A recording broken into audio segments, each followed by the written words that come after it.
Hello everyone, how are you? Hope you all are fine. I am Om Prakash Tarkia with our next chapter. Class 11th का geography का ये chapter first है। Last lecture में जो 32 minutes का lecture है हमारा, जिसमें हमने ऑलमोस्ट चैप्टर को कंप्लीट कर लिया, पर उसके कुछ एक पॉइंट्स रहते हैं जो हम आज डिस्कस कर रहे हैं।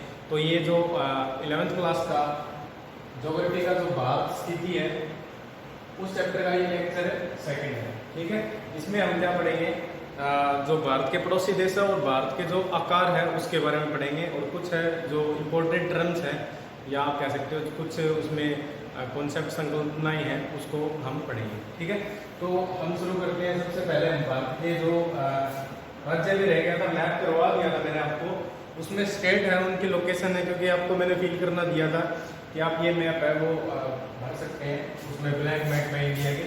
तो यहाँ मैं आपको इंडिया की जो डिफरेंट स्टेट्स हैं उनकी जो लोकेशन है वो बताऊंगा। ठीक है, ये अलग अलग जो स्टेट्स है भारत में कहाँ सिचुएटेड है, ओके, और उनके लोकेशन क्या है, और इंडिया के जो नेबरिंग कंट्रीज हैं, जो पड़ोसी देश हैं भारत के, उनके बारे में भी हम इसी लेक्चर में देखेंगे। ठीक है, तो ये है भारत का मेरा भारत महान, अच्छा बना हुआ मानचित्र, रफ है ये। ठीक है, स्केल पे नहीं है बिल्कुल भी, कहीं से छोटा बड़ा हो सकता है।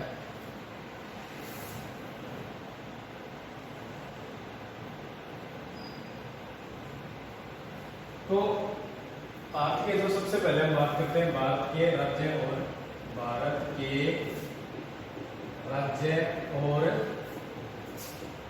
केंद्र शासित प्रदेश, केंद्र शासित प्रदेश। जैसा कि आपको पता होगा, जो अभी नई सरकार आई है उन्होंने क्या किया है, जो राज्य है उनका कुछ राज्य है उनको क्या बढ़ा दिया है, या आप कह सकते हैं नए राज्य बने। जैसे 2014 में तेलंगाना बना था, आंध्र प्रदेश है उसमें से 2 स्टेट्स है वो बना दिए गए आंध्र प्रदेश से। इसके अलावा पिछले साल अभी जो जम्मू कश्मीर है वो राज्य से है, उसको क्या है जो केंद्र शासित प्रदेश है वो बना दिया गया, जिसमें जम्मू कश्मीर और लद्दाख है, 2 जो केंद्र शासित प्रदेश है वो बना दिए गए। इस तरह से भारत में जो कुल राज्य वो कितने हुए हैं, भारत में 28 राज्य है और 8 है वो केंद्र शासित प्रदेश है। ठीक है, 8 है वो क्या है, केंद्र शासित प्रदेश है, और 8 राज्य भारत में, सॉरी 28 राज्य केंद्र शासित प्रदेश है। एक बात और बताता हूँ आपको, आपने सुना होगा लास्ट टाइम केंद्र शासित प्रदेश कौन कौन से, उसमें जैसे दिल्ली है, दिल्ली है, हमारे जो राजधानी है चंडीगढ़ है, चंडीगढ़। अभी जो बना है जम्मू एंड कश्मीर, लद्दाख, लद्दाख है। और एक बात है, जो दादरा नगर हवेली और दमन दीव अलग अलग केंद्र शासित प्रदेश थे, उनको क्या एक कर दिया गया है। ओके, तो ये एक ही है दादरा नगर हवेली और दादरा नगर हवेली, नगर हवेली, और जो दमन दीव है, दमन और दीव, उनको दोनों को एक कर दिया गया। ठीक है, आपने सुना होगा पांडिचेरी, पुडुचेरी भी कहते हैं अभी इसको, पांडिचेरी है। ठीक है, ये भी एक क्या है, केंद्र शासित प्रदेश है। ओके, कितने हो गए, 3 और 3 6, चंडीगढ़ है, दिल्ली है, Andaman Nicobar islands groups, Andaman and Nicobar, Nicobar द्वीप समूह, और एक है लक्षद्वीप, लक्षद्वीप।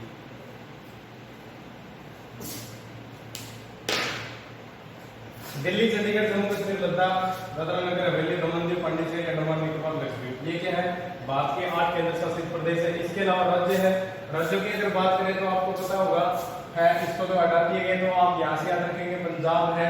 ठीक है, ये कौन सा है, पंजाब है, हिमाचल प्रदेश है, एक्चुअली लिख रहा हूँ मैं इसको, यूके उत्तराखंड है, हमारा हरियाणा, जय हरियाणा, राजस्थान, यहाँ राजस्थान है। ओके, स्टेट बाउंड्रीज है, आप उसमें मैप में देखो, क्योंकि अगर यहाँ बनाऊंगा मैं तो वो मिसमैच हो सकती है। वैसे बना सकता हूँ मैं, क्या वो मिसमैच हो जाएगी। ओके, तो इसलिए आप इसको क्या है ऐसे ही फॉर्मूली है वो ध्यान रखें। तो हरियाणा है, फिर उसके बाद है उत्तर प्रदेश है, ठीक है। उत्तर प्रदेश सॉरी ये यहाँ है, गुजरात है, गुजरात, ठीक है, शॉर्ट फॉर्म लिख रहा हूँ मैं, गुजरात है।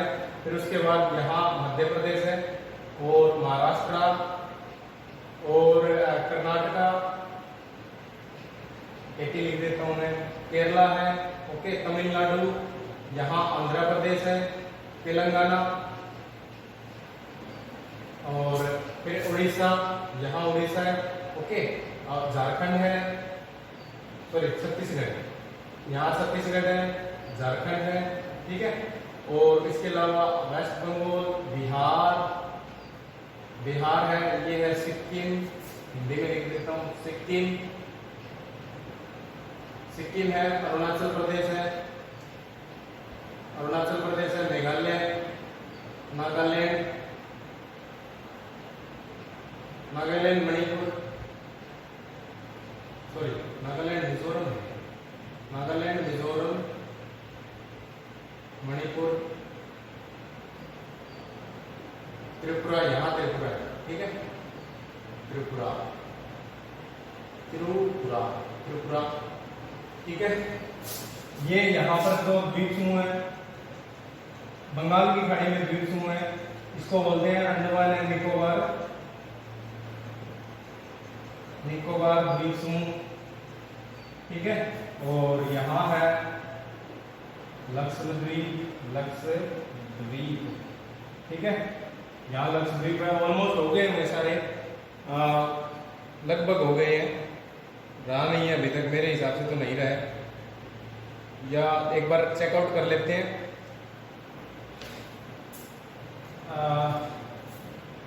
पंजाब, हिमाचल प्रदेश, उत्तराखंड, दिल्ली, हाँ दिल्ली रह गया, ये सॉरी उल्टा लिख दिया, वो पहले लिख रहा था वैसे ही। मणिपुर है यहाँ, मणिपुर और मिजोरम, यहाँ दिल्ली है हमारे देश की राजधानी, यहाँ है दिल्ली, हिंदी में लिख देता हूँ दिल्ली। यहाँ तो यूनियन टेरिटरी बना दी गई है, जम्मू कश्मीर और लद्दाख, ओके। तो कितने हो गए स्टेट देखते हैं, 1 2 3 4 5 6 7 8 9 10 11 12 13 14 15 16 17 18 19 20 21 22 23 24 25 26 26। गोवा रह गया, सॉरी, यहाँ गोवा भी तो है, गोवा,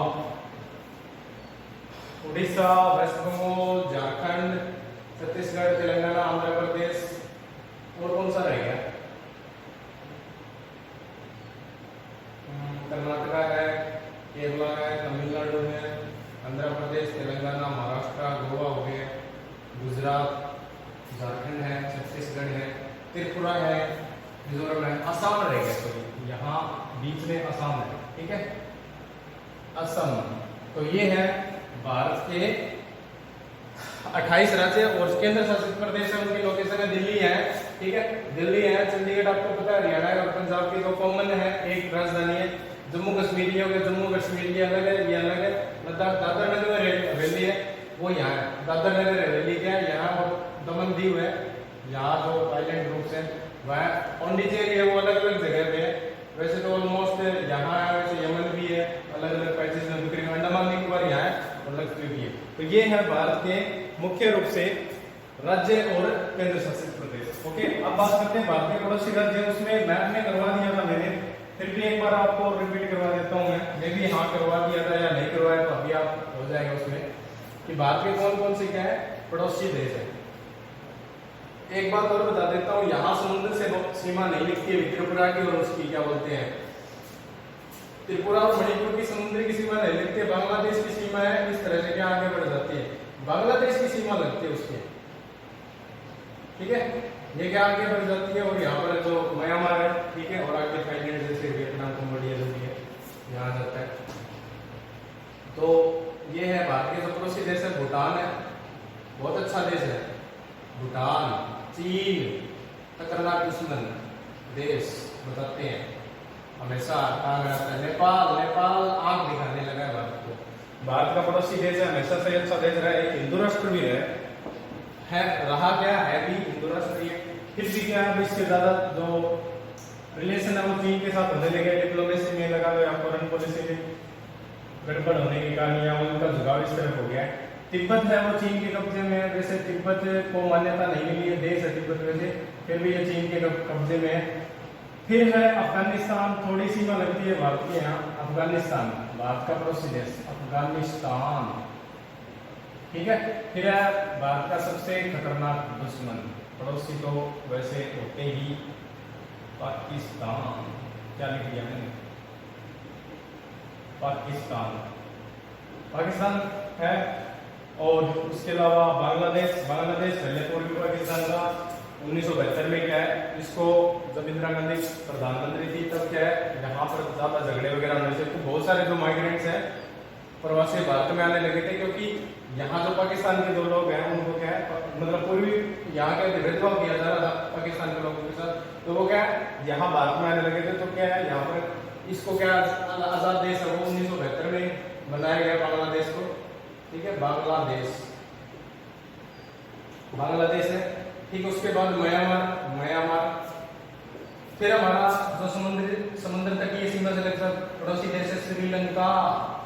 फिर है यहाँ मालदीव, हिंद महासागर में। श्रीलंका के बाद है मालदीव, मालदीव भी भारत का पड़ोसी, बहुत अच्छा देश है मालदीव, भारत का पड़ोसी देश, ठीक है। तो ये कुछ भारत के पड़ोसी देश हैं। पड़ोसी बहुत अच्छे होते हैं, कई बुरे भी होते हैं। जैसे पाकिस्तान है, हमारे नाम में दम रखता है, फिर भी मानता नहीं है, हमेशा उल्टे मुंह ही करता है। अब सांप के हाथ में, सॉरी सांप के बिल में हाथ मारेगा तो फिर होगा। तो चाहे वो क्रिकेट का मैच हो या चाहे लड़ाई हो, ठीक है, हर बार मार लगी पाकिस्तान। भारत के केंद्र शासित प्रदेश और राज्य वो हो चुके हैं। अब बात करते हैं भारत के पड़ोसी देश भी हो चुके हैं। अब थोड़ा सा भारत के साइज की बात कर लेते हैं, आकार है वो किस तरह का पाया जाता है, और इसके अलावा सी रूट की बात कर लेते हैं। तो आपको पता होगा भारत वो दक्षिण एशिया में स्थित है, ठीक है। दक्षिण एशिया का एक बहुत बड़ा विश्व का 7वां सबसे बड़ा देश है भारत, ठीक है। तो मैं यहाँ बना देता हूँ भारत, मेरा भारत महान, बहुत महान देश है मेरा, और आपका भी। हमारे देश जैसा देश कोई भी देश नहीं है, गर्व है मुझे मेरे देश पे, सबको होना चाहिए। तो सी रूट की बात करते हैं, और जो एयर रूट है, अंतरराष्ट्रीय सीमाएं हैं, और जो सी रूट है, तो जैसे देखा होगा भारत के जितने भी जो मुख्य रूप से बड़े बड़े शहर हैं वो क्या है, वायु सीमा से क्या है, अलग अलग देशों से जुड़े हुए हैं। चाहे वो दिल्ली है, चाहे वो मुंबई है, चाहे वो कोलकाता है, चाहे वो चेन्नई है, चाहे वो हैदराबाद है, चाहे वो बेंगलुरु है, ठीक है, चाहे वो अहमदाबाद है। बहुत सारे देश के, सब देश के अलग अलग जो शहर है वो क्या है, देश विदेश के विभिन्न देशों से क्या है, सॉरी विभिन्न शहरों से क्या जुड़े हुए हैं, ठीक है। चाहे वो सी रूट की बात कर ले, पहले की बात करते हैं। पहले क्या है, भारत है ट्रेड जो होता था, क्योंकि भारत में कौन राज्य करते थे, अंग्रेज करते थे, तो यूरोप में जो व्यापार होता था वो इस रास्ते से होता था। पर क्या हुआ 1869 में भी, 1869 नहीं होगा जितना मुझे याद है, एक बार चेकआउट कर लेना। यहाँ पर नहर बनाई गई थी पहले, एक स्वेज नहर बोलते हैं उसको।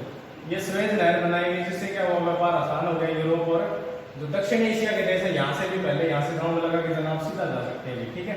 तो इससे बात की क्या 7000 किलोमीटर दूरी है, वो क्या है यूरोप से और भारत से क्या कम हो गई, यहाँ स्वेज नहर बनाने से। अब बात करते हैं इसके अलावा जो सी रूट है वो कौन कौन से एयर रूट है। भारत है वो जापान के जो अलग अलग है, जो चीन के भी है, बीजिंग है, चाहे वो बैंकॉक है, टोक्यो है, और सिंगापुर है, मलेशिया है, यहाँ मलेशिया है, जैसे सिंगापुर है, इनसे क्या है सी रूट और एयर रूट से जुड़ा हुआ है। ऑस्ट्रेलिया है, उसकी सिडनी है, कैनबरा है, इस साइड में पर्थ है, उनसे क्या है सी रूट से और क्या बोलते हैं उसको एयर रूट से क्या जुड़ा हुआ है भारत के अलग अलग शहरों से। और ये भी ठीक है यूरोप और इसके अलावा जो जापान के अलग अलग जो शहर है वो भी क्या जुड़े हुए, चीन भी जुड़े हुए हैं, और बैंकॉक है, थाईलैंड है, ठीक है, वियतनाम है, फिलीपींस है, ये क्या सारे सी रूट और एयर रूट से जुड़े हुए हैं। यहाँ कौन सा सागर है, हिंद महासागर, हिंद महासागर उससे क्या है जुड़े हुए। अब बात करते हैं कुछ टर्म्स की जो लिखे हुए मैं इंपोर्टेंस बता रहा था। सबसे पहले उसमें लिखा हुआ है कि खाड़ी क्या होती है और जल संधि क्या होती है। खाड़ी का बता देता हूँ कि खाड़ी क्या होती है, जिसको इंग्लिश में बे बोलते हैं। खाड़ी उसको बोलेंगे जिसके 3 तरफ तो जमीन और 1 तरफ पानी हो। जैसे कि और ये टर्म एरिया वाइज एरिया बदलती भी रहती है, कंप्लीट भी नहीं है अपने आप में, क्योंकि आपको पता हुआ यहाँ जो बंगाल की खाड़ी है, बंगाल की खाड़ी है, तो इसके 3 तरफ जमीन है, 1 2 3, ठीक है। 3 दिशाओं में क्या है, जमीन है, और 1 दिशा में क्या है, हिंद महासागर है, इसलिए इसको क्या है, खाड़ी बोलते हैं। तो ये यहाँ टर्म लागू नहीं होती भी, ठीक है। अलग अलग देशों में खाड़ी। अब बात आती है जल संधि की। जल संधि, स्ट्रेट जल संधि। जल संधि क्या होती है? जल संधि वो होती है, मान लीजिए भारत है, मैं कह रहा हूँ भारत का ये दक्षिणी तट है, और यहाँ जैसे क्या है, श्रीलंका है, तो श्रीलंका और भारत के बीच में क्या है, वो जो छिछला सागर होता है, छिछला सागर जिसमें कम पानी हो, उसको क्या बोलते हैं, जल संधि बोलते हैं। समझ में आ गया होगा आपको। एक और है उसमें लिखा हुआ है, यहाँ पर एक स्ट्रेट भी है जिसको पाक स्ट्रेट बोलते हैं, पाक जल संधि। पाकिस्तान वाला पाक नहीं है, पाक PALK वाला है, PALK, पाक जल संधि है यहाँ, ठीक है। ये याद रखेंगे, एग्जाम में आ सकता है। सी रूट का बता दिया आपको। अब बात करते हैं भारत के कुछ अन्य जो फैक्टर। भारत में बहुत सारी नदियां हैं वो बहती हैं, जिसमें सबसे बड़ी जो महत्वपूर्ण नदी है गंगा नदी है, फिर इसके बाद ब्रह्मपुत्र है, गोदावरी है, कृष्णा, कावेरी है, नर्मदा है, तापी है, ठीक है, यमुना है, इसके अलावा सिंधु है, उसकी जो अन्य सहायक नदियां झेलम, रावी, व्यास, चुनाव, ठीक है। ये कुछ नदियां हैं जो भारत के अंदर से जो फ्लो होती है, बहती है। इस और कुछ पर्वतमालाएं हैं जो भारत के उत्तर से लेकर दक्षिण तक फैली हुई हैं। सबसे जो मोस्ट इंपोर्टेंट है, जो भारत की पूरी अर्थव्यवस्था को नियंत्रित करता है, या हम कह सकते हैं बाहरी जो आक्रमणों से हमें बचाता है, वो कौन सा पर्वतमाला है, वो है हिमालय की उत्तरी पूर्वी पर्वतमाला, जो कश्मीर से शुरू होकर के कश्मीर है, और उसके बाद उत्तराखंड है, हिमाचल प्रदेश है, और सिक्किम है, अरुणाचल प्रदेश है। फिर जो अन्य जो राज्य हैं, जो नॉर्थ ईस्ट के राज्य हैं, जिसमें से मैंने अभी बताया आपको, जो नागालैंड है, ठीक है, उसके बाद मिजोरम है, मणिपुर है, त्रिपुरा है, और मेघालय है। उन क्षेत्रों में क्या है, जो पर्वतमाला है वो पाई जाती है। अब ये क्या बैरियर का काम करती है। जो पहले अटैक कर आते थे, आपने देखा जितने भी आक्रमणकारी हैं भारत में, वो पश्चिमी दिशा से है, उत्तर से नहीं है। उसका कारण क्या है, क्योंकि आपने सुना होगा चंगेज खान है, वो अगर आ जाता अगर हिमालय पर्वतमाला नहीं होती, ठीक है। तो ये क्या है, हमारे लिए बैरियर का काम भी करता है, और साथ में साथ जो हमारे यहाँ बारिश होती है, रेनफॉल होती है मानसून में, उसमें भी हेल्प करता है, जो हम आगे के चैप्टर में पढ़ेंगे किस तरह वो काम करता है। और इसके अलावा कुछ अन्य पर्वतमाला जो पूर्वी जो पाकिस्तान में है, हिंदुकुश है, ठीक है, हिंदुकुश पर्वत है, और सुलेमान पर्वत है, पाकिस्तान में स्थित है। ये जो भारत है, भारत के जैसे मैं यहाँ बता सकता हूँ, जैसे यहाँ बना देता हूँ, मान लीजिए हमें ये भारत का है मानचित्र है, ठीक है। तो ये यहाँ पर उत्तरी पूर्वी पर्वतमाला है, तो यहाँ पर हिंदुकुश और सुलेमान पर्वत है, ठीक है, हिंदुकुश और सुलेमान, और ये पर्वत हिमालय, ये बैरियर का काम करती है। इसके अलावा क्या अरावली है, जो भारत के सबसे प्राचीन पर्वतमालाओं में से एक है, जो राजस्थान में है मुख्य रूप से।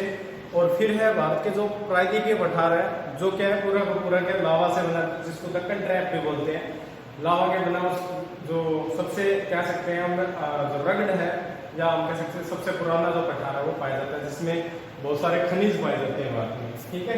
ये है। और कुछ बात कर लेते हैं भारत के आकार की, वो आपको उसमें पीछे के लेक्चर में बता दिए गए हैं।